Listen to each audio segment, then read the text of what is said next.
Hello friend, welcome to learn of techno online coaching. Dear friend, आज का जो हमारा सेशन है ये इंजीनियरिंग ड्राइंग का है, जिसमें हमारा फर्स्ट लेसन चल रहा है जो ड्राइंग का परिचय तथा उससे संबंधित उपकरण से है, जिसके चैप्टर को हमने क्लियर कर लिया था। अभी जो हम इसमें जानेंगे वो इसके क्वेश्चन आंसर है, उनको सोल्व करेंगे। इसमें ऑब्जेक्टिव टाइप है, ऑप्शनल टाइप के क्वेश्चन रहेंगे, उनको भी हम सोल्व करेंगे। छोटे क्वेश्चन आंसर भी है, उनको आज देख लेते हैं, ठीक है। इसके अलावा हर शाम 8 बजे एक नया वीडियो मिलेगा आपको ओनली हमारे चैनल पर। अगर आपने चैनल को अभी तक सब्सक्राइब नहीं किया है तो सब्सक्राइब कर लीजिए।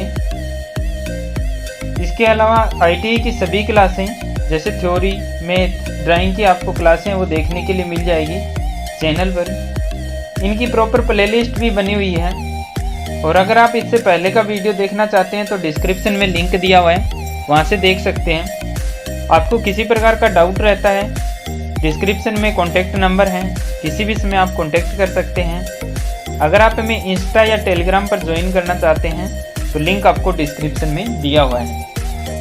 जितने भी वीडियो चैनल पर अवेलेबल हैं उनकी अगर आप PDF लेना चाहते हैं तो हमें कॉन्टैक्ट कर सकते हैं, आपको PDF भी प्रोवाइड करवा दी जाएगी, ठीक है। तो चलिए वीडियो को शुरू करते हैं। अभी हम करेंगे क्या, क्वेश्चन आंसर करेंगे, ठीक है। इसमें जो फर्स्ट है वो अति लघु प्रश्नोत्तरी है, क्वेश्चन आंसर है, ठीक है। फर्स्ट है इसमें, इंजीनियर या ड्राफ्ट्समैन अपने विचारों को कारीगरों तक पहुंचाने के लिए किन माध्यमों को अपनाता है, यानी कि कौन से माध्यम होते हैं जिससे वो अपने विचारों को प्रकट करता है। तो इंजीनियर या ड्राफ्ट्समैन अपने विचारों को कारीगरों तक पहुंचाने के लिए मौखिक रूप, बोलकर, लिखित रूप, चिन्ह यानी कि संकेत में चिन्ह या कोई संकेत हो के रूप में, तथा चित्र रूप को अपनाता है, यानी कि चित्र भी बनाता है। अब चिन्ह और संकेत कहाँ यूज करते हैं, जहाँ पर कोई जो एम्प्लॉय है या कारीगर है वो गूंगा बहरा हो या फिर वो समझने में असमर्थ हो, तो उसको क्या संकेत के द्वारा हम समझा सकते हैं, ठीक है। नेक्स्ट है, चित्र में प्रदर्शित ड्राइंग बोर्ड में X भाग का नाम बताइए, यानी कि X भाग से जो प्रदर्शित है उस भाग का नाम पूछा है कि कौन सा X भाग है। तो इसमें देख लेते हैं, X भाग से जो संबंधित है वो इसमें क्या है, एबनी। ये देखो यहाँ पर क्या है, X भाग जो दर्शाया गया है ये क्या है, ये हमारा क्या होता है, एबनी। तो क्या चित्र में प्रदर्शित ड्राइंग बोर्ड के X भाग का नाम है वो एबनी एज है। अब एबनी एज का कहाँ प्रयोग करते हैं, इसका प्रयोग कहाँ करते हैं, T² के साथ में, L² के साथ में समांतर लाइनें खींचने के लिए इसका प्रयोग वो करते हैं, ठीक है। नेक्स्ट है 3 नंबर, ड्राइंग बोर्ड पर लगी पट्टियों को लकड़ी द्वारा निर्मित क्यों किया जाता है, यानी कि ये पट्टियां जो होती है इनको लकड़ी से ही क्यों बनाते हैं। तो मौसम की नमी के कारण बोर्ड में प्रसार व सिकुड़न की समस्या उत्पन्न हो जाती है, अतः उससे बचने के लिए ड्राइंग बोर्ड की पट्टियों को लकड़ी द्वारा है वो निर्मित किया जाता है। अब ये पतली पतली पट्टियां होती है अलग अलग, तो क्या इनमें बैंड वगैरह आने की संभावना है वो नहीं रहती है, ठीक है। नेक्स्ट है हमारा 4 नंबर, इसमें पूछा हुआ है एबनी क्या है। तो एबनी क्या होती है, एबनी ड्राइंग बोर्ड पर बाएं सिरे पर लगी एक पट्टी होती है जिसकी सहायता से ड्राइंग शीट पर समांतर रेखाएं खींचना संभव होता है, ठीक है। एबनी कहां पर दर्शाई हुई थी, जहां पर हमने क्या 2 नंबर क्वेश्चन का आंसर जो देखा था, कहां पर है ये एबनी, ये वाली है वो एबनी है। इसमें ये जो यहां पर जो बनी हुई है ये क्या है, थोड़ा इरेज करके दिखा देता हूं।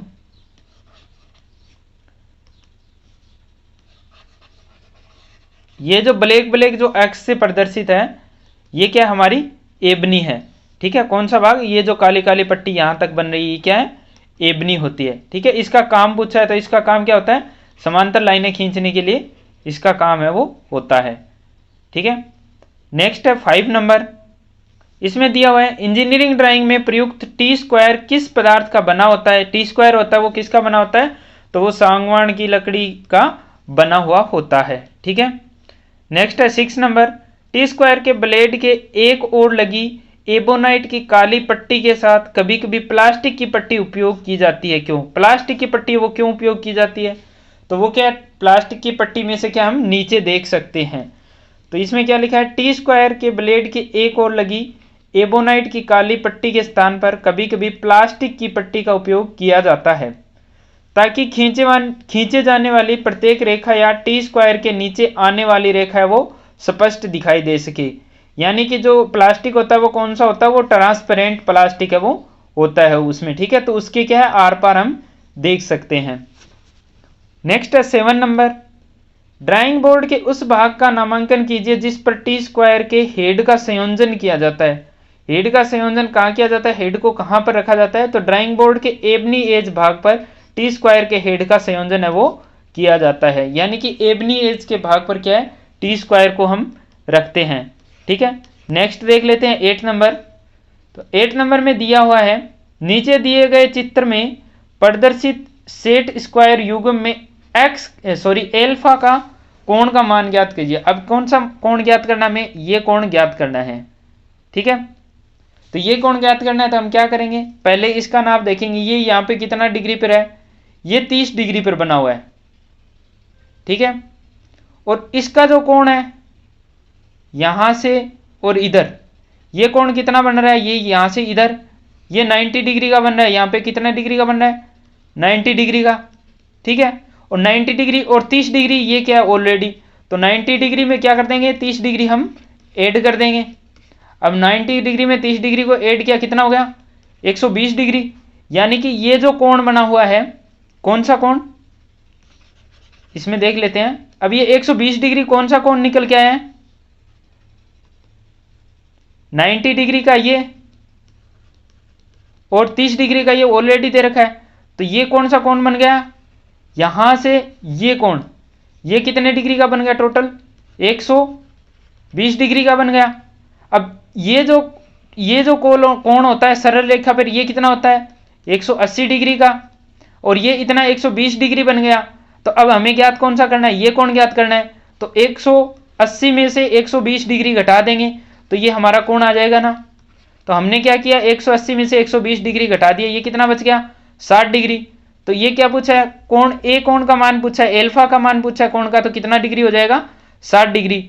यानी कि हमारा जो कोण हो जाएगा वो कौन सा कोण हो जाएगा, 60 डिग्री, 60 डिग्री कोण हो जाएगा ये कोण हमारा। ये जो इतना जो कोण है ये क्या हो जाएगा, 60 डिग्री। ये बीच वाला अपने को पता है कितना है, 90 डिग्री। ये कितना है, 30 डिग्री ऑलरेडी दे रखा है। अब ये 90 डिग्री क्यों है, तो क्योंकि ये जो इस कोण का मान है 45 डिग्री, इसका मान 45 डिग्री दे रखा है। अब 45 डिग्री वाले सेट स्क्वायर में कितने होते हैं, तो 45 डिग्री वाले सेट स्क्वायर में होते हैं 45 और 90 डिग्री के कोण। तो 45 के दोनों कोण हमें दे रखे हैं। तो एक कोण कौन सा बच गया, 90 डिग्री वाला। अब वो 90 डिग्री वाला कोण कौन सा हो गया, ये कोण हो गया। अब 90 डिग्री में हम क्या करेंगे, 30 डिग्री ऐड कर देंगे, तो 90 और 30 120 डिग्री हो गया हमारा।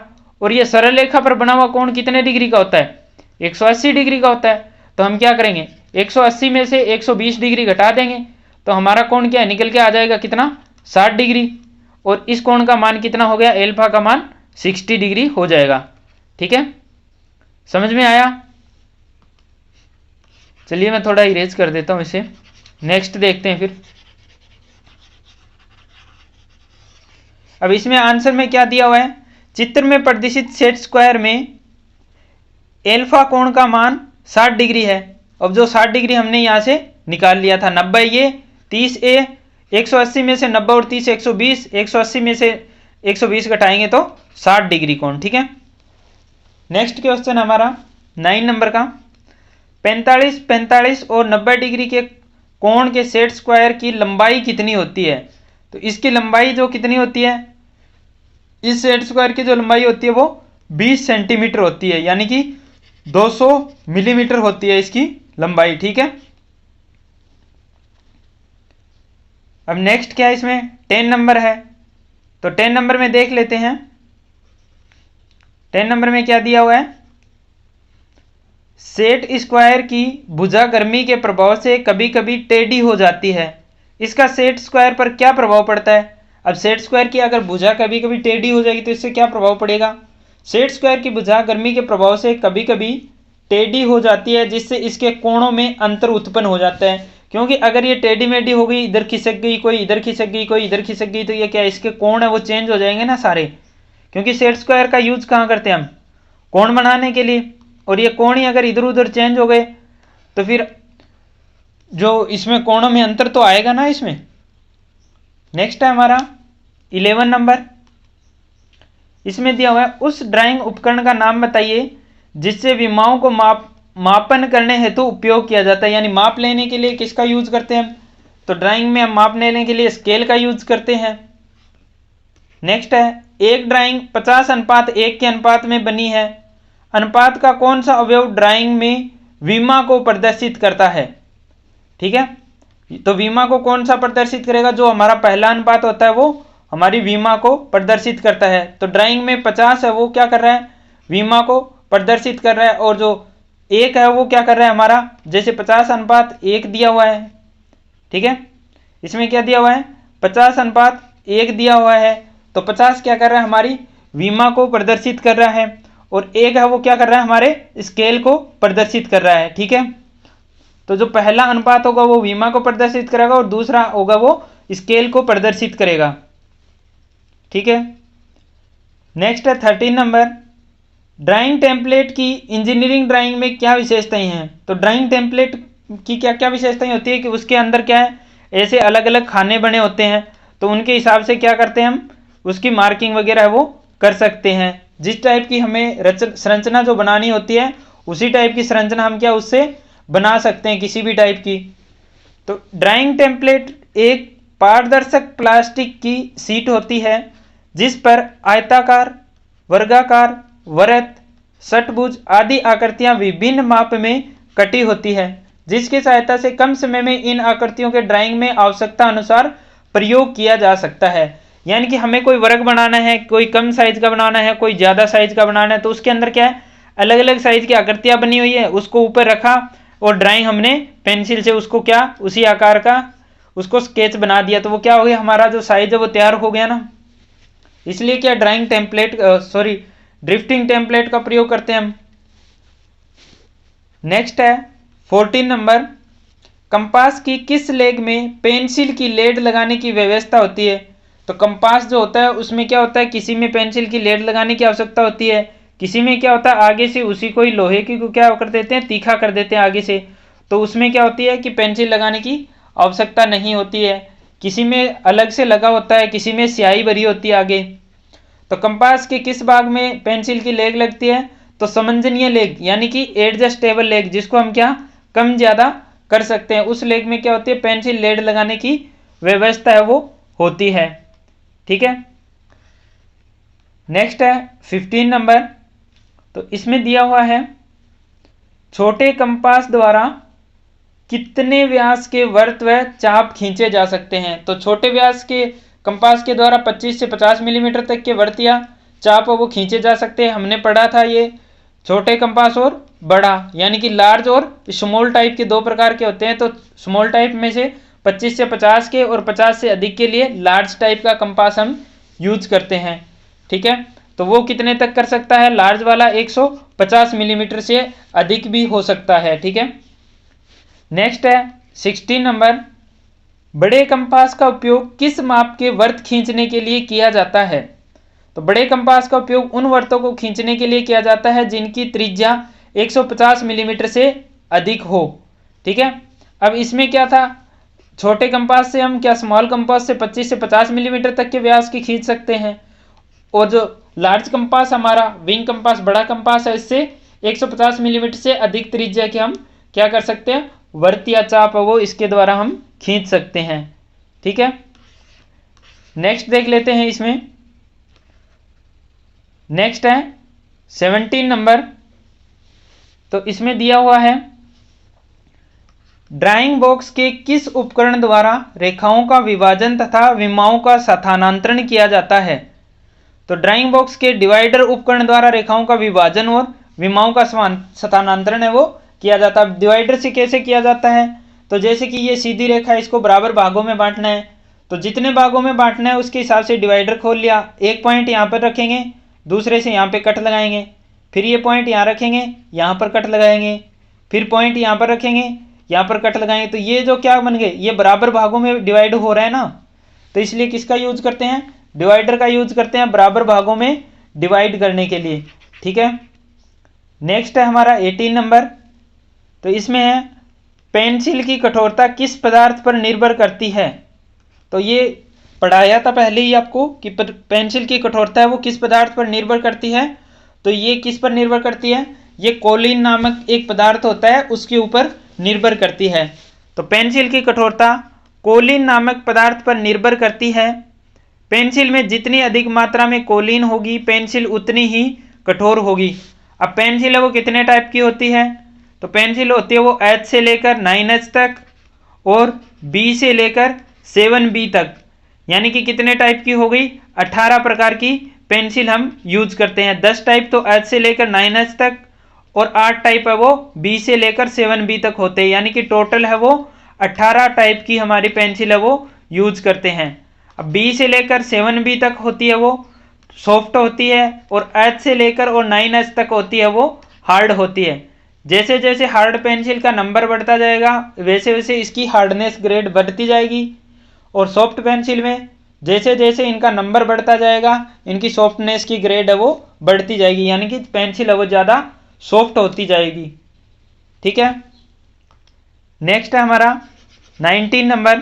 तो इसमें क्या दिया हुआ है, इसमें दिया हुआ है विमांकन, अक्षरांकन तथा वृत्तचाप आदि खींचने के लिए किस ग्रेड की पेंसिल उपयोग की जाती है।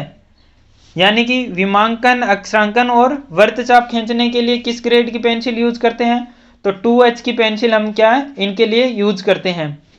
लिखा है इसमें विमांकन, अक्षरांकन तथा वृत्तचाप आदि खींचने के लिए 2H ग्रेड की पेंसिल का उपयोग है वो किया जाता है। ठीक है, नेक्स्ट है इंजीनियरिंग ड्राइंग में उपयोग होने वाली पेंसिल के अनुप्रस्थ काट का क्षेत्रफल षट्भुजाकार बनाया जाता है।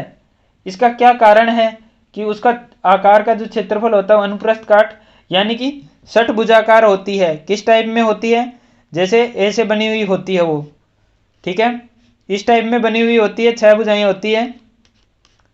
ठीक है, तो वो षट्भुजाकार बनाने का इसका कारण क्या होता है, तो इसका कारण है इंजीनियरिंग ड्राइंग में उपयोग होने वाली पेंसिल के अनुप्रस्थ काट का क्षेत्रफल षट्भुजाकार बनाया जाता है जिससे गोलाकार, बेलनाकार तथा समान मोटाई वाली रेखाओं को समतलता से खींचा जा सके।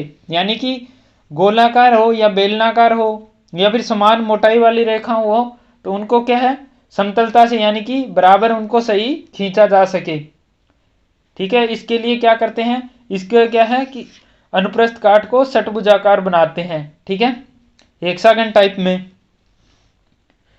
नेक्स्ट है इसमें 21 नंबर। तो इसमें क्या दिया हुआ है, इसमें दिया हुआ है ड्राइंग बोर्ड पर शीट को स्थिर रखने के लिए उसके ऊपरी सिरे पर क्या लगाया जाता है। अब ड्राइंग बोर्ड पर क्या शीट को स्थिर रखने के लिए तो क्या क्या लगाते हैं उसके लिए, तो इसके लिए क्या हम यूज करते हैं, सेलो टेप यूज करते हैं, ड्राइंग पिन यूज करते हैं, हम स्टेपलर यूज करते हैं। तो इसमें क्या दिया हुआ है ड्राइंग बोर्ड पर शीट को स्थिर रखने के लिए उसके ऊपरी सिरे पर ड्राइंग पिन अथवा सेलो टेप लगाई जाती है जिससे क्या वो एक जगह फिक्स रह सके। ठीक है, नेक्स्ट है ड्राइंग की नकल बनाने के लिए किस पेपर की आवश्यकता होती है। तो ड्राइंग के लिए किस पेपर का यूज करते हैं हम, तो ड्राइंग की नकल बनाने हेतु ट्रेसरी पेपर अथवा ट्रेसिंग क्लॉथ की आवश्यकता होती है जिससे क्या उसकी हम सेम कॉपी है वो कर सकते हैं। ठीक है, नेक्स्ट है 23 नंबर। ड्राइंग शीट के बाएं सिरे पर अधिक मार्जिन क्यों छोड़ा जाता है, यानी कि ड्राइंग शीट के बाएं सिरे पर अधिक मार्जिन क्यों छोड़ा जाता है, क्या रीजन है।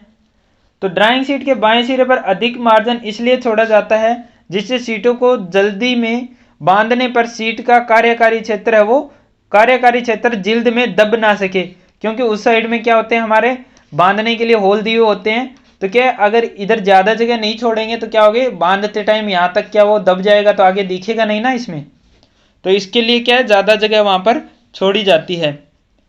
ठीक है, नेक्स्ट है 24 नंबर। ड्राइंग शीट के मानक के अनुसार ड्राइंग शीट की लंबाई तथा चौड़ाई में क्या अनुपात रखा जाता है।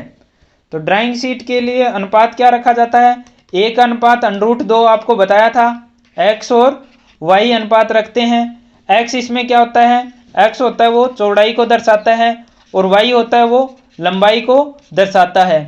ठीक है, तो इसमें क्या दिया हुआ है, ड्राइंग शीट के मानक के अनुसार ड्राइंग शीट की लंबाई और चौड़ाई में 1:√2 का अनुपात रखा जाता है। ठीक है, यानी कि 1:√2 के आकार में उसको क्या रखते हैं। ठीक है, नेक्स्ट है इसमें 25 नंबर। तो इसमें क्या दिया हुआ है, BIS द्वारा ड्राइंग शीट A3 के लिए क्या आकार निर्धारित किया गया है। जो मैंने आपको बताया था ड्राइंग शीट के साइज अलग अलग होते हैं, A0, A1, A2, A3, उसी की बात कर रहे हैं। इसके साथ में ड्राइंग बोर्ड का भी आपको बताया था, कौन सा, D0, D1, D2। तो क्या है, इनमें से आपको 1 से 2 क्वेश्चन है वो देखने के लिए मिल जाते हैं, तो इनको याद कर लीजिए। अभी इसमें A3 ड्राइंग शीट का साइज पूछा है, तो इसके लिए क्या होता है, 297 मिलीमीटर इंटू 420 मिलीमीटर आकार का निर्धारित है वो किया गया है। किसके लिए, A3 साइज पेज के लिए। जो A3 साइज ड्राइंग शीट आती है वो 297 मिलीमीटर इंटू 420 मिलीमीटर आकार में आती है, जिसकी चौड़ाई कितनी होगी, 297 और लंबाई 420 मिलीमीटर होगी। ठीक है, नेक्स्ट है इसमें ड्राइंग शीट के विनिर्देशित आकार A4:3 का क्या अर्थ है। तो ये भी बताया था कि 3 गुना, 4 गुना, 5 गुना, 2 गुना, A4:4 कर दिया, इसका मतलब है A4 का 4 गुना। A4:5 कर दिया, इसका मतलब है A4 का 5 गुना। A4:3 कर दिया, तो इसका मतलब क्या है कि इसका 3 गुना। तो यही इसमें पूछा गया है। तो इसका अर्थ क्या होता है, A4 साइज की शीट की लंबाई को पहले की अपेक्षा 3 गुना तक बढ़ाया गया है। अर्थात A4:3 297 से गुणा कर दिया, 210 गुना 3 कर दिया, 297 गुना 360 हो गया। 210 का 3 गुना 630 और 297 है, ये क्या है, इसकी चौड़ाई जो रहेगी वो फिक्स रहेगी। तो A4 साइज को क्या कर दिया, A4 साइज इंटू 3 कर दिया इसमें। ठीक है, तो ये क्या है, इसके साइज निकल के आ गया। ठीक है, आज की वीडियो का नेक्स्ट और लास्ट क्वेश्चन देख लेते हैं, बाकी नेक्स्ट वीडियो में देखेंगे, क्लास बड़ी हो रही है। इसमें दिया हुआ है ड्राइंग शीट पर वस्तु संदर्भ किस लिए बनाया जाता है, यानी कि ड्राइंग शीट पर वस्तु संदर्भ किस लिए बनाया जाता है।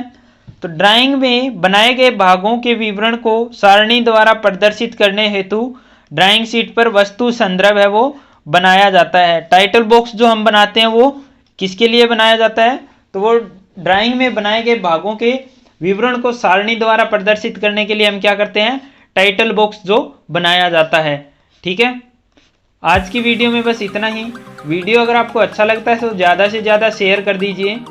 चैनल को सब्सक्राइब नहीं किया है तो सब्सक्राइब कर लीजिए। और याद रखिए, हर शाम 8 बजे एक नया वीडियो मिलेगा आपको हमारे चैनल पर। इसी के अलावा अगर आप चैनल पर जितने भी वीडियो अवेलेबल हैं उनकी PDF लेना चाहते हैं तो आप हमें कॉन्टैक्ट कर सकते हैं। इंस्टा और टेलीग्राम पर हमें फॉलो कर सकते हैं, लिंक आपको डिस्क्रिप्शन में दिया हुआ है।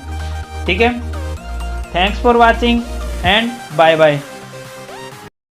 So many things I do and girl you never want me judge. Maybe you're the reason that I ever fell in love. You never gave me drama, so no need to walk away. Girl, I just wanna be right with you every single day. And if there's any trouble, yeah, we coming through as one. You know I got your back and